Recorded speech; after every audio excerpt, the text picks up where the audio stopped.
friends, good morning and welcome to Little Buffalo State Park. In today's episode, we're going to start off here at the campground and we're going to backtrack our way west to head over to Big Spring State Park and explore some other stuff in the Tuscarora State Forest. So it should be a good one, full of tunnels and hemlocks and all sorts of fun things. Right now we're just getting breakfast ready using the griddle again. Really enjoying this setup so far as an outdoor kitchen. So let's get to breakfast.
Welcome to Big Spring State Park. Now this is one of Pennsylvania's smaller state parks that really doesn't have a whole lot going on in the state park, but the good thing about this one is a good starting point for this trail that we want to do. Something interesting to see. From 274 we just kind of came into this parking area here and we're going to be doing this Iron Horse Trail. We should come to a Y and it should lead us to the Railroad Tunnel Trail. So we'll be making a right onto that. This is the Tuscarora State Forest Purple Lizard map, and that's how we planned this adventure.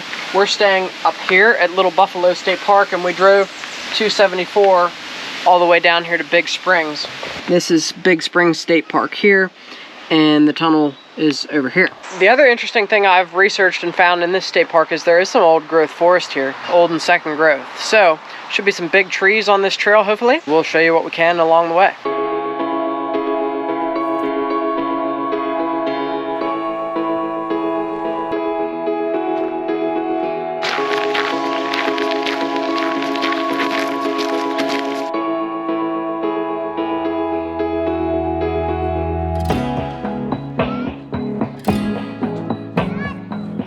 So Big Spring State Park to me seems like one of Pennsylvania's nice picnic area parks. You have all these nice CCC built pavilions, areas to grill and things like that.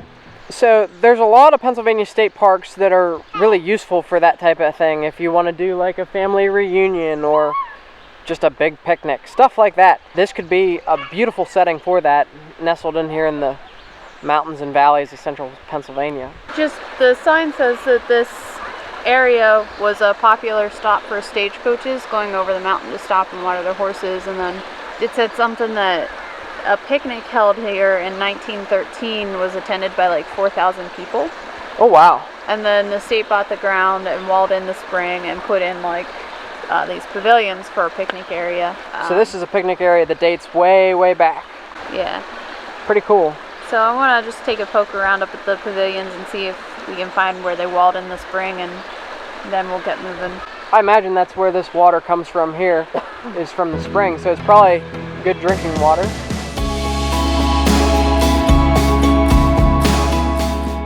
So here you'll see another wonderfully built CCC era pavilion. What a beaut this one is. It's actually reserved today, so people do use this stuff, and it seems like it's very well maintained, and it also seems like there are restrooms available at most of them. So yeah, this Big Spring State Park is a neat little place.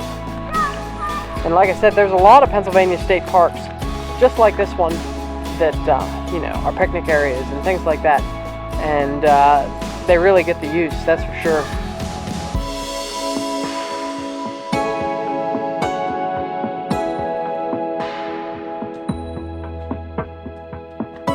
Look at all the beautiful stonework back here. This thing has really stood the test of time. Beautiful fireplace back there.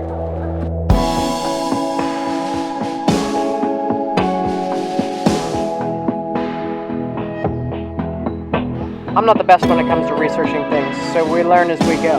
This railroad was the Perry Lumber Company, and something tells me it was a narrow gauge type of thing, but could be wrong about that. Back just that way, we seen a sign that said end of track. I guess the track ended here. I'm not sure, but anyhow, the Iron Horse Trail will keep going that way. Looks like to a junction and a station, so some more railroad history. I guess this was a railroad grade that the trail follows. The Iron Horse Trail, that kind of makes a little bit of sense. But we're going to the tunnel on this loop. So we're going to make a right here and continue on the tunnel trail, which should take us back around to the truck, exactly. So it was pretty well maintained until we got into the state forest land. As you can see this way, it's a pretty rugged trail, but that's fine. And actually the fact that this is on state forest land bodes well for you and I, and you'll see why in a bit. I had mentioned that there might be some big trees in this area, and look at this one. I'm really not sure what kind of tree this is, so if somebody can tell by the bark, that'd be awesome.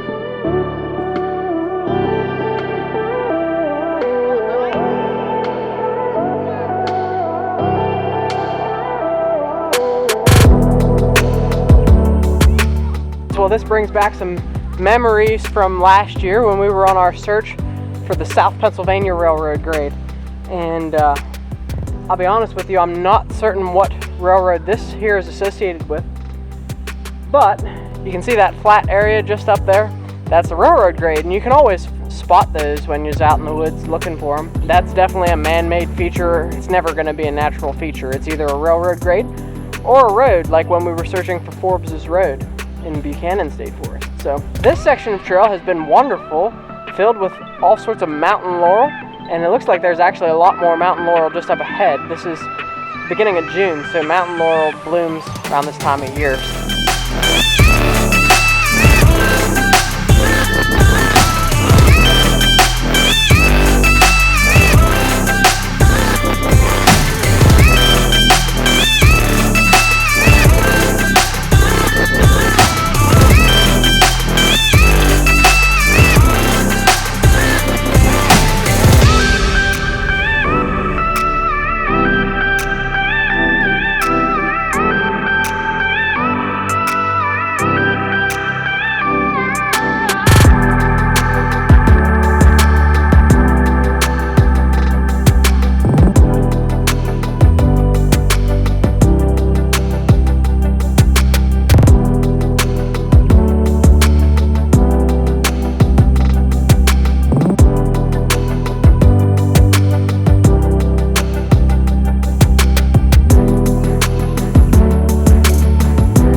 My friends, we have reached the railroad tunnel.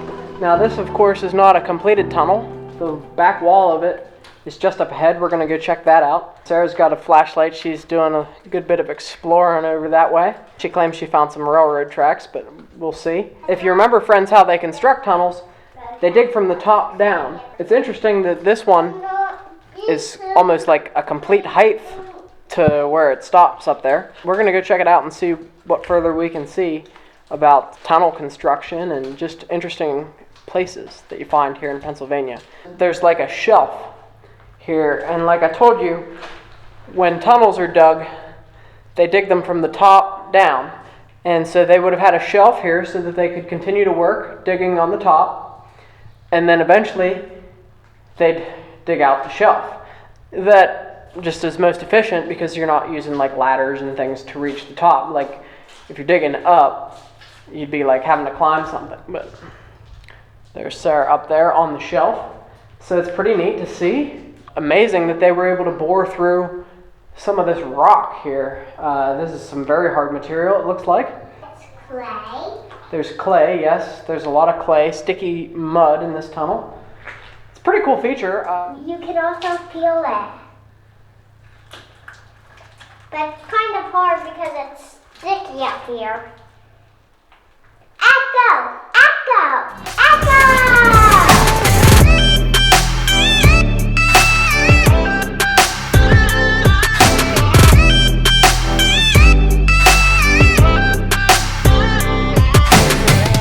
Alright friends, we have stopped here at the tunnel to have a little picnic, which has worked out great. They got a nice picnic table here for us.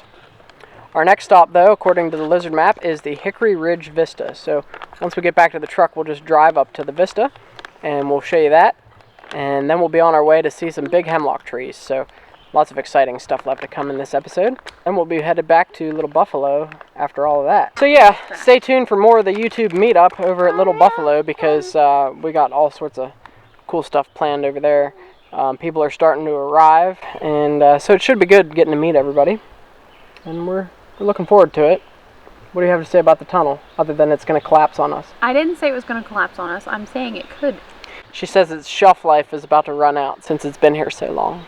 You don't know. Other than that, it was cool though. It's a pretty neat tunnel. Definitely worth a visit. It was cooler than I was expecting. I've never been inside like an incomplete one. So yeah, definitely come check this out if you're into like railroad infrastructure and architecture and all that stuff. You can see the railroad grade just right here behind us. That's what we're going to follow back to the truck. So that'll be neat too. Maybe we get to see some more railroad stuff on our way out of here.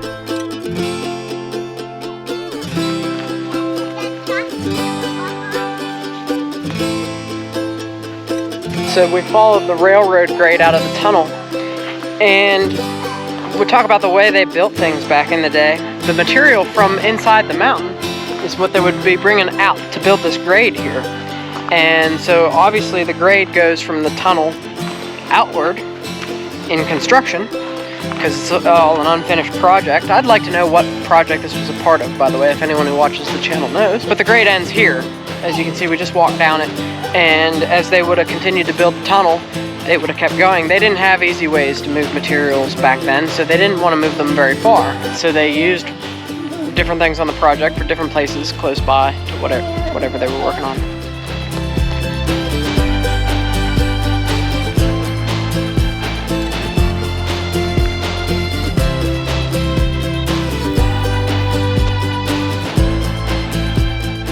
So now we've climbed up some stairs and we're back onto the railroad grade. So there must have been a cut or something up ahead where they were gaining material to build this grade, and probably when the tunnel would have been completed, they would have had enough material to get to way back here someplace. So it's pretty cool. I don't believe that this railroad was related to the lumber company, because I can't see a lumber company making tunnels. So it had to have been part of some sort of bigger thing. It'd just be interesting to know what this was a part of. These flowers smell good because they are beautiful. Bye-bye.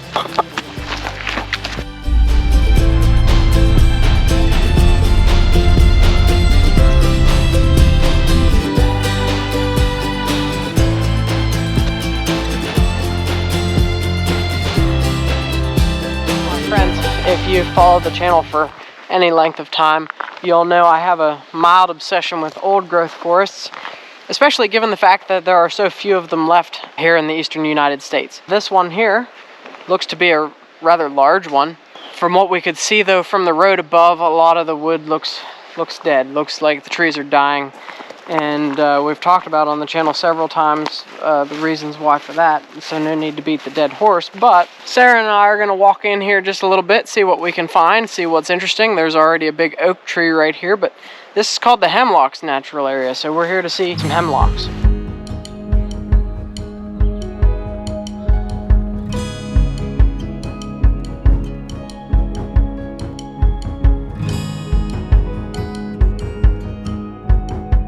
So right off the bat, they have a sign talking about the adelgid, so let's discuss it here. The adults lay eggs. Those are those white puffy sacs that you see on the branches of the trees. That's actually kind of interesting. I don't think I knew that. Once they hatch, the larvae, they suck the sap out of the tree branches, and that causes the branches to die back, and then you know, they're not able to have those nutrients and things pass through the branches like they should, and the tree's not getting energy because it's losing its leaves. The needles are considered leaves. In a healthy forest, you're going to have lots of insects, and insects wouldn't be a problem because there's natural checks and balances when it comes to that. But these beetles are native to Asia. They're not from here, and there's nothing here that eats them. I had heard something about introducing something to compete with them. That seems like it never works out, and it doesn't seem to be helping from what I've seen. In this forest, to me, from what we can see from a distance, it looks like most of the big trees are dying or on their way out, which is a real shame because, like I said, there's so few old-growth forests left in the eastern United States.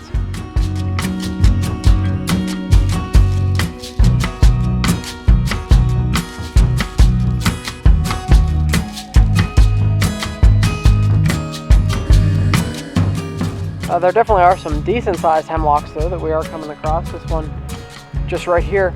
You can see the canopy above. It looks very old growth to me, which is, I always thought it's cool how gnarly the trees get when they get older. And it's a totally different type of forest. I mean, it's readily apparent to those who spend time in the woods. When you're in old growth, you know it. The dead wood is a part of that because you have trees naturally dying of old age, whereas in a managed forest, they don't get old enough to die. They're harvested before they start to get old and gnarly because the wood is more valuable when it's straight. But this is neat. There's a lot of big trees of other species other than hemlocks, oaks and different things. But I think I see a couple of really big hemlocks just up ahead. We're not going very far on this trail. It's just Sarah and I. Rachel and Will are in the truck because Will fell asleep. If he's that tired, and he was getting kind of cranky and clumsy. So we just want to see a couple of trees and then go back to the truck. Now we're cooking. Look at this. I can barely get it in the frame. Look at this tree here. And this one's alive, and there's another one just across the path. That one's dead. I'll see if I can get a shot up at the canopy of this one. It's very pretty. And there's a couple of other dead ones down there. So yeah, I mean, you don't have a lot left. But this could take several people to wrap around, and you wouldn't even probably be able to.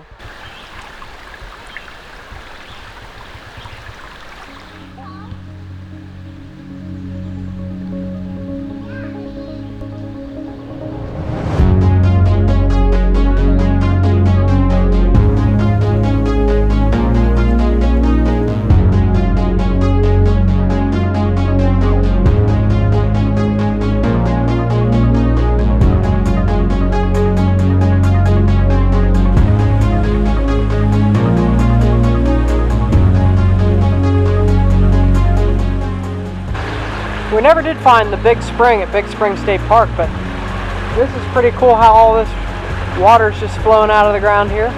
You'll notice the area we're in is very rugged, and that's why there's still an old growth forest here, is because the timber was kind of unobtainable. If it was easy to obtain the timber, it'd have been logged just like everything else. But these areas are usually very remote or rugged, or there was some sort of land dispute or something. There's always a story as to why it's still here, because them lumber companies, they were ruthless and they logged everything. If they could make money doing it, they did it.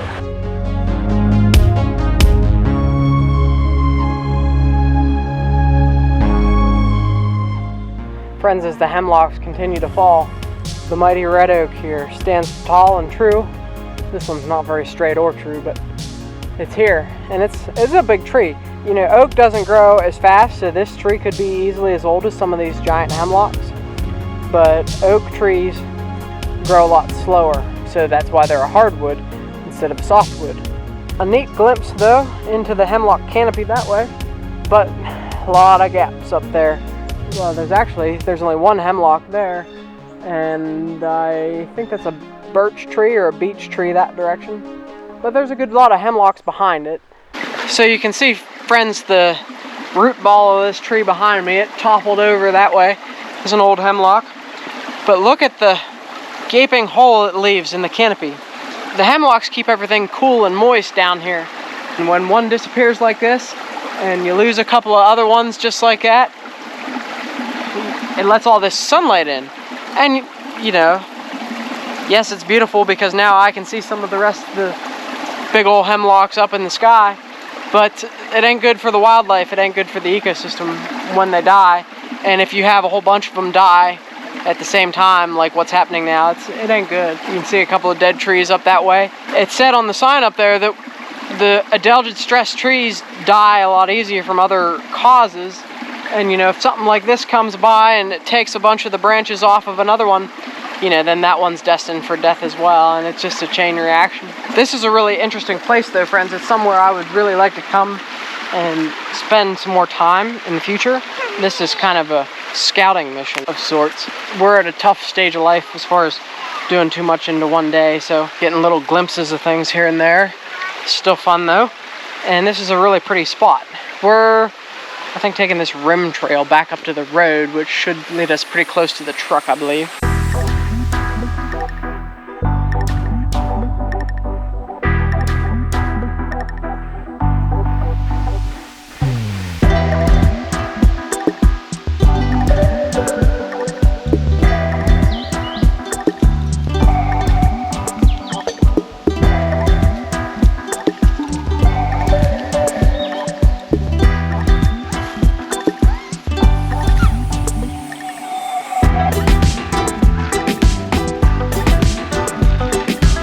Well, friends, we've made it back to the road, so we're just gonna kind of road hike it back over to the truck. We just did the smallest loop one could do up here, and a little bit of bang for your buck. Yeah, just a shame to see trees dying. Wish I'd have come here 10-15 years ago, but back then life was different. So we're headed back to Little Buffalo State Park and gonna meet up with some friends there and just kind of enjoy the rest of the evening. We had talked about potentially going to the pool, so that might be on the itinerary. We shall see.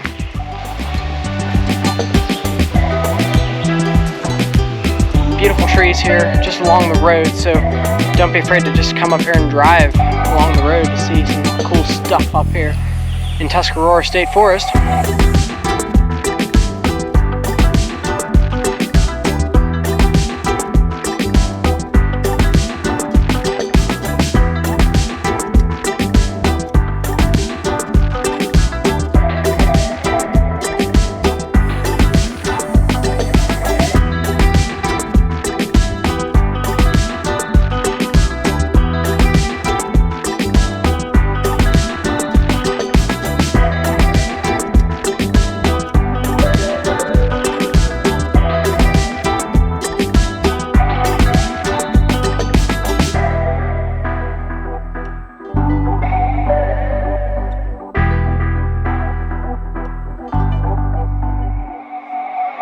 Alright, so once again we find ourselves at a covered bridge, and we just so happen to be passing this on our way back to Little Buffalo State Park. This is the new Germantown Bridge, just down from Fowler's Hollow State Park actually. We came down the Hemlock Road and then we seen Fowler's Hollow Vista, which was really cool. I enjoyed that. It was very scenic, even almost better than the Hickory Ridge Vista. And now we're here at this new Germantown Bridge. And friends, this covered bridge is very unique in that it is not the Burr Arch Truss that we've seen in the past. This is a kingpin, or king post rather. See the one in the center there? That is your king post, and that's what holds this thing up. Very interesting design compared to the Burr Arch that you typically see here in Pennsylvania. This one looks like the wood is very original to the structure. Look at some of the writing on it. Got boots, shoes, and things. It says here, painted July of 1958. So that's interesting. I can't tell if the wood is like repurposed from something else, and why it talks about tobacco and cigars and boots and rubber shoes and things like that. Very interesting though. Now I would imagine there's some sort of steel structure underneath, because it does have a 6-ton weight limit, which is why we were allowed to drive the truck across. You know, as much as I don't like to see the steel underneath these things, getting to drive the truck across is always pretty cool. Alright, that's it for this episode. We will see you back at Little Buffalo State Park next week, next Thursday at 5 o'clock for some exciting things with Walter's YouTube meetup that we're having there. So far we're having a blast out here, and I can really only imagine things are going to get better from here on out. Thank you so much for watching.